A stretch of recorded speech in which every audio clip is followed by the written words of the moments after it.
Hi friends, this is Professor Prashant. Today I am going to start with chapter number 4, that is pressure in fluids. Which points you have to do as a revision point of view, or which part is important. I'm not going to discuss any answers. I'm just discussing what are the different types of question, and you can refer the textbook for the answers, or you can ask me question on this part so that I can send you the answers, right? Now, if you start with fourth chapter, there are two important terms. One is the thrust and second is the pressure. So first question they can ask is the distinguish between pressure and thrust. There will be 3 points. First point will be definition, second point will be scalar and vector, and third point will be unit, right? These are the 3 points, 3 mark question. Now next question will be the factors on which pressure depends. So pressure depends on 2 factors: magnitude of force, that is the thrust, and second is the area on which thrust is applied. Okay, now next part will be what the ways of increasing decreasing the pressure. So if you want to increase pressure, you have to decrease area, right? And all that part. You have a brick example, a brick, if it is placed horizontal, if it is placed vertical. So if it is placed horizontal, surface area is more, right? That way they can ask question. Now what are the other units of pressure? One is pressure SI unit will be Newton per meter square, which is called as Pascal. Other unit will be kgf plus kgf per meter square, or that part. Then there is a term called as bar, millibar. Bar and millibar, these are the meteorological unit of pressure, right? 1 bar is 1 atmospheric pressure, which is 10 raised to 5 Pascal. Millibar will be 10 raised to minus 3 bar, right? Then other unit is also torr. 1 torr is 1 torr, TOW. It is based on the scientist Torricelli. So it is torr. 1 torr is equal to 1 mm of Hg, right? Next part will be pressure due to liquid column. So that is P is equal to H rho G. H is the depth of liquid from the free surface. Rho is the density of liquid, and G is the acceleration due to gravity. From this we conclude that key pressure due to liquid column will increase with the increasing depth. Now what is the total pressure? Total pressure will be atmospheric pressure plus pressure due to liquid column. This atmospheric pressure is nothing but 1.013 into 10 raised to 5 Pascal, which is around 1 lakh Pascal, is a tremendous pressure. Now that is the reason you have your base of dam is made broad, because as you go down the pressure will increase. So total pressure at that point will be atmospheric pressure plus pressure due to liquid column, and due to which, to withstand that pressure, the base is made broad.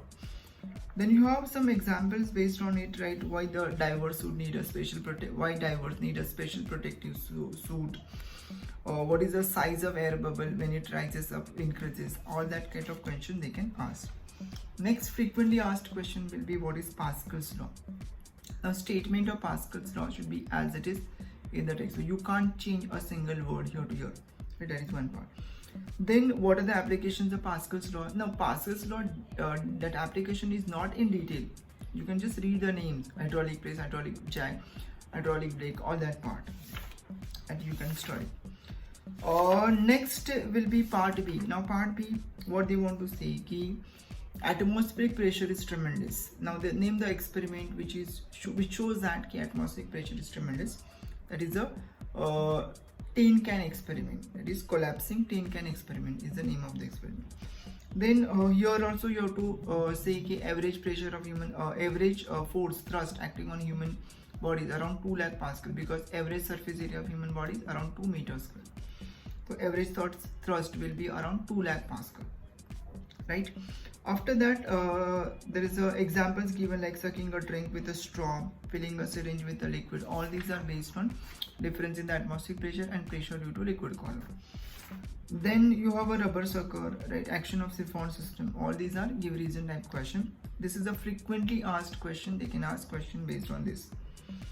Now there are 3 instruments. There are 3 different types of barometers. Barometer is an instrument which is used to measure atmospheric pressure. You have simple barometer, Fordyce barometer, and Aneroid barometer, right? I think nothing will be there from this point of view because that part is removed from the scope this year. Now we'll go with the variation of atmospheric pressure with altitude. Now you know that pressure due to liquid column is depend on h rho g. Now g is constant. So as you go up, height increases, that is depth, height increases, depth of air column will decrease, so pressure will decrease. But there is a linear decrease in the pressure with the height. But if you consider density, so density of Earth's atmosphere is not same everywhere. Your troposphere, stratosphere, meso, ionosphere, so different layer has a different composition. So the pressure will be very non-linearly with this density. So the graph of height against pressure, atmospheric pressure against height will be a curve. It should not be it is a exponentially decreasing graph.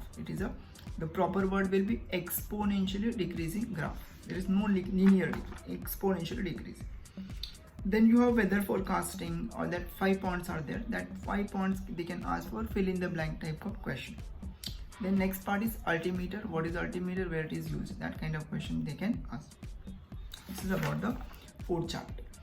About numericals, in this chapter you have only 2 types of numerical, 2 to 3 types of numerical. P is equal to h rho g, that is one type. Second is P is equal to F upon A. Area will be given as millimeter, centimeter square, all that part you have to convert into meter. And the third will be you have to equate. Suppose this is the place. If I use water as a barometric liquid, if I use mercury as a barometric liquid, what will be the height of one is given, other they want, that kind of question, just to equate that part. Next part will be your upthrust. Now upthrust, as in this chapter, I don't know, some students are feeling this chapter is difficult. But while teaching, I told you there are only different types of numericals over here. There is nothing like calculation. You have to pay attention to the concept. Concept is very important over here.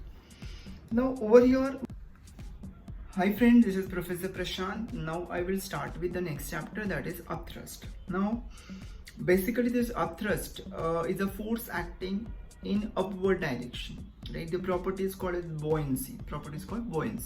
So they can ask question, define upthrust, define buoyancy. SI unit of upthrust, it is a scalar, whether it is scalar or vector, that kind. Then upthrust depends on what factors, right? Then what is the effect of upthrust, that is apparent weight of body will decrease, that kind of question. For floating body, apparent weight of body is 0, therefore weight and upthrust will be same. So while numericals, you can use this formula. Now upthrust depends on 3 factors: volume of the body immersed in a liquid, density of liquid, and third will be acceleration due to gravity.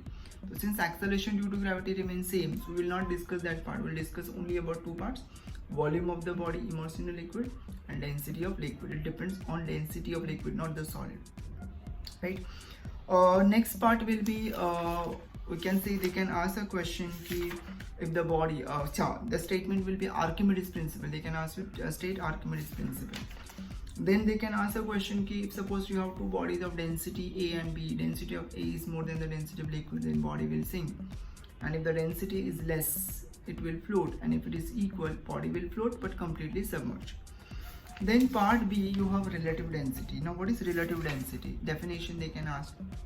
What is SI unit of relative density, right? So in CGS unit, relative density is equal to density of substance. In SI, it is relative density into 1000. That kind of question they can ask, right? Next we have that formulas, how to find the relative density. So it is W1 upon W1 minus W2. W1 is weight in air, W2 is weight in water.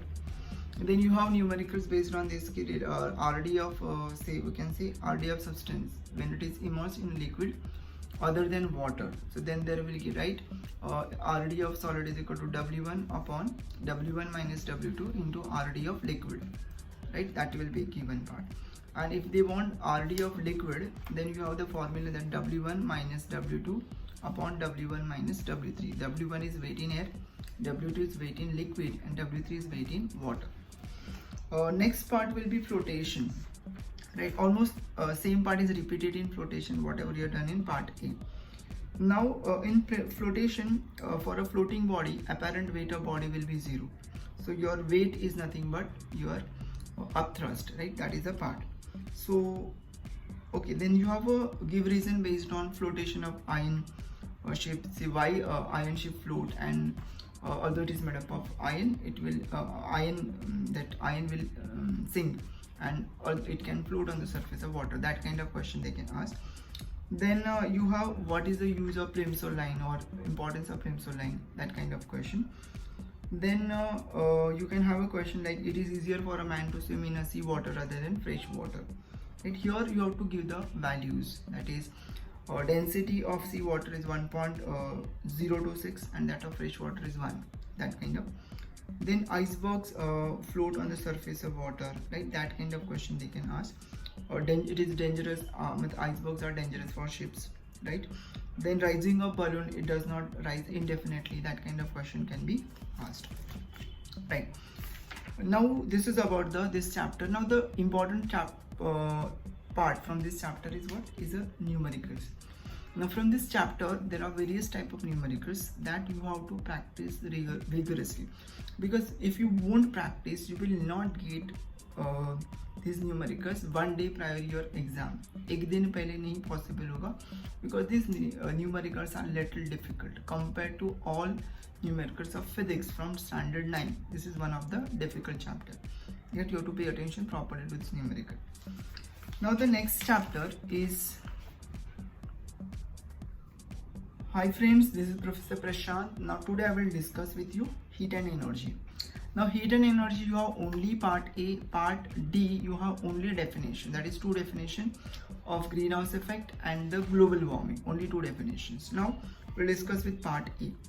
Now part A, this chapter is very important because it is nothing but your base of your standard 10 calorimetry.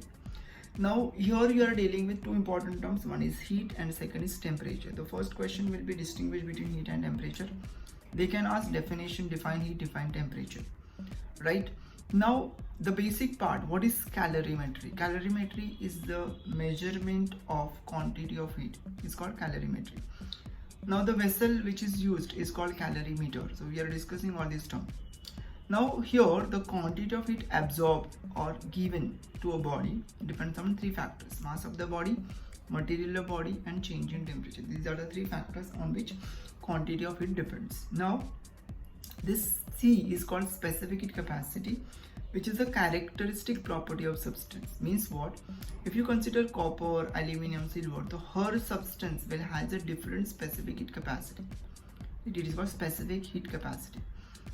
Say if you take water का different form, say water, ice and steam. So water का specific heat capacity value is 4200 joule per kilogram per Kelvin, and that of ice is 2100 joule per kilogram per Kelvin, and that of steam it is 460 joule per kilogram per Kelvin, right? Now this is a characteristic property. Now if you consider copper, what we expect is a more value, but it is ulta. The value of specific heat capacity of copper is 400, not 4000, it is 400 joule per kilogram per Kelvin. Means a body which shows rapid rise in temperature will show low specific heat capacity. That is this part is there in 10 standard, not now. Okay. Then distinguish, very important, 4 points. Then you have thermal expansion. Now there are 2 types of solids. One is isotropic solids and second will be anisotropic solids. The solids which expand equally in all directions, they are called isotropic solids. This is not given in a book. All metals are isotropic, and isotropic solids are solids which expand equally in all directions. Anisotropic solids are those which do not expand equally in all directions. All metals are isotropics, and say crystals will be anisotropic solid. This is not given in your textbook. Right, next will be what you have. Generally when we supply heat to a substance, it will expand, and when you remove it, it will contract. But water from 0 to 4, 4 to 0 shows ulta behavior. This is because when it reaches that range from 0 to 4, the intermolecular distance will change. The bond angle between H2O, that will change, and because of that part, it shows this kind of behavior. That is called anomalous expansion of water. Now that is not only water, there are some substances given like silver iodide, you have silica, all these are given in the textbook only, right? That you have to refer. Then you have 2 graphs. One is volume, against temperature, and second is density against temperature. These are two important graphs, very important. Now you have Hope apparatus. Hope apparatus, that experiment explanation nothing will ask. They can ask what is the conclusion from that graph, from that part. They can ask a graph, a T1 T2 ka graph. Now what is the conclusion from that that experiment is that this water has density which is maximum at 4 degrees Celsius, right? That is the part. Now consequences are anomalous expansion of water, that is aquatic animal can survive in that cold countries, cold weather. And second is anomalous expansion of water is responsible for burst of pipe and destruction of crop during the very cold nights. That can be, they can ask question, right? That's it about this video. Thank you. Hi friends, this is Professor Prashant. Now we'll start with what is light, reflection of light. Now here what I discuss is the important topic from 10th point of view. You have to study in detail. So light is a transverse electromagnetic wave, right? Now here you have reflection. Now what is reflection? Bouncing back of light in the same medium, it's called reflection. There are two types of reflection, regular and irregular. Then examples of regular, irregular, they can ask a question on regular reflection and irregular reflection. There are some technical terms related like incident ray, point of incidence, reflected ray, angle of incidence, right? Plane of incidence, right? All that kind of question they can ask. Then they can ask a question like draw the diagram for reflection of light, right? Where light is incident obliquely. So their angle of incidence, angle of reflection, you have to show incident ray, normal, reflected ray. Laws of reflection can be asked, right? There are two laws that they can ask. Then very frequently asked question, what is the normal incidence? What is the angle of incidence? For normal incidence, angle of incidence will be 0, not 90, but many students are writing 90. So the light gets reflected back in the same medium, so angle of incidence and angle of reflection both will be 0. So draw the diagram. So you have figure 7.4. And next part will be, there are two types of images, real image and virtual image. So real image is actual intersection of the reflected rays. And that kind of question they can ask. Then they can ask to draw a diagram for lateral inversion. So define lateral inversion, draw the necessary diagram. So while on that ambulance, that image is written laterally inverted, so that a person in a vehicle can see in his rear view mirror, that image will be normal, so that he can see that image properly, and he can give the path to that ambulance. That for that purpose it is written. Then they can ask the question ki what are the characteristics of image formed by plane mirror. There are 4 characteristics, right? So this is about part A. Now in part B, there are formula ki how many images are formed if 2 mirrors are placed perpendicular to each other. So there is a formula and parallel to each other. There is a formula. That formula says theta is equal to this angle. That formula says the number of images is equal to 360 degree divided by 6 theta degree. Now if the answer for this is a even number, so the number of images will be n minus 1, whatever the number minus 1. So if the number is coming 8 is the even number, so it is 8 minus 1, that is 7 is the number of images. But if the number comes out to be odd, like 5, the number of images will be 5 only. Now they can ask, they can tell ki object is placed symmetrically or asymmetrically. So if it is placed symmetrically, the number of images will be n minus 1, and if it is asymmetrically placed, then whatever may be the number you have to use, right? There are some cases where answer is coming 7.2, so you have to not round off, you have to consider how many images are completed. It is 7. If it is 7.99 also, you will take 7 only, because 0.99 cannot be formed on image. That cannot be formed, right? Therefore, you have to consider whatever part is covered, that is 7. Then 2 mirrors are placed parallel, 2 mirrors are placed perpendicular. So how many images are formed? That can be asked. That is a frequently asked question.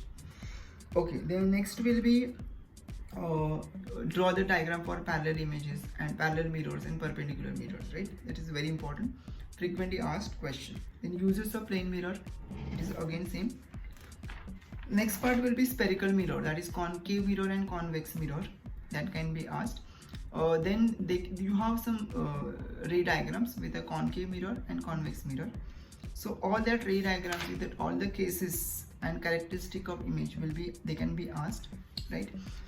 From my point of view, what I am saying ki last diagram of concave and only one diagram of convex. They are the most important part of this chapter.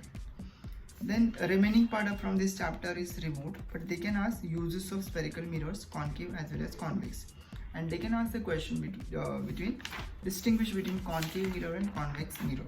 Right, that's it about this chapter. Thank you. Hi friends, today we'll start with current electricity standard 9.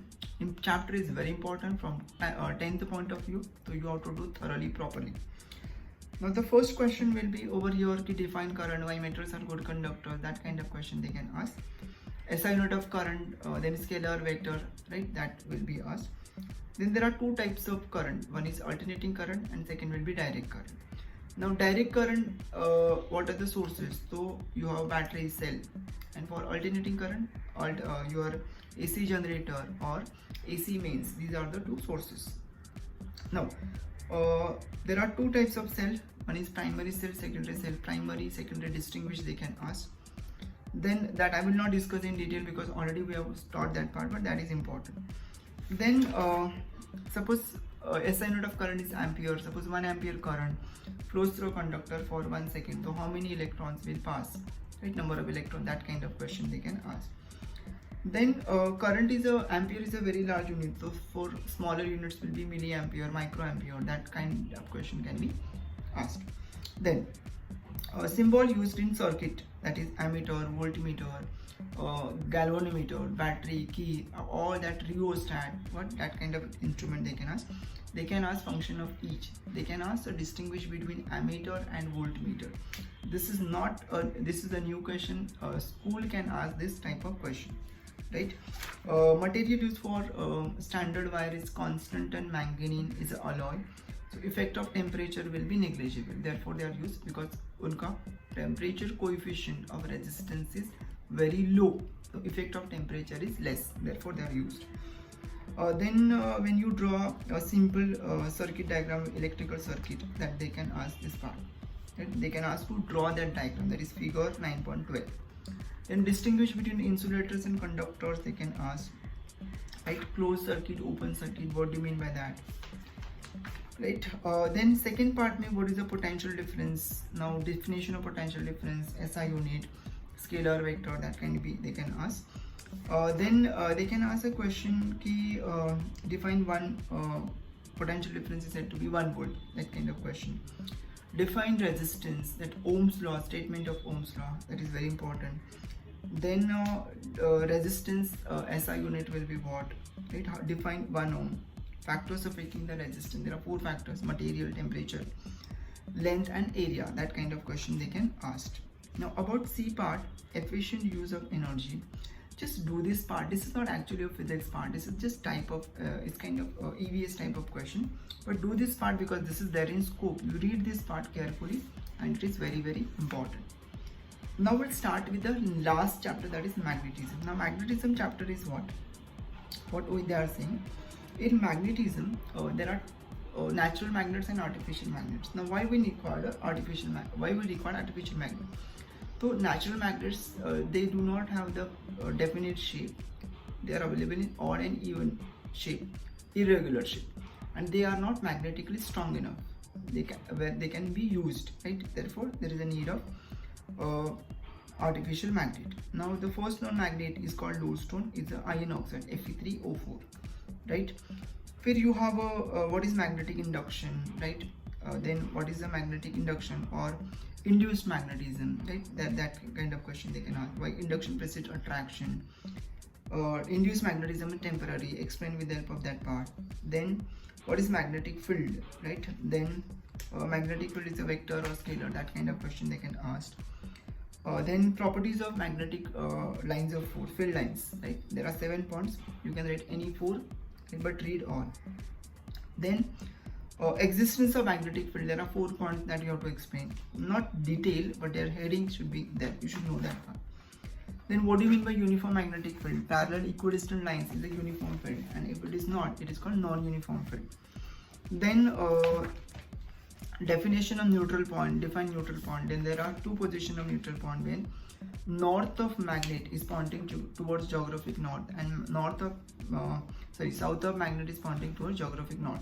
The north south, there are two different positions of neutral point that they can ask to draw, and along with definition of neutral point. That's it about this video, because part B is not there for this year's syllabus. Thank you so much. Please do subscribe my channel. Thank you.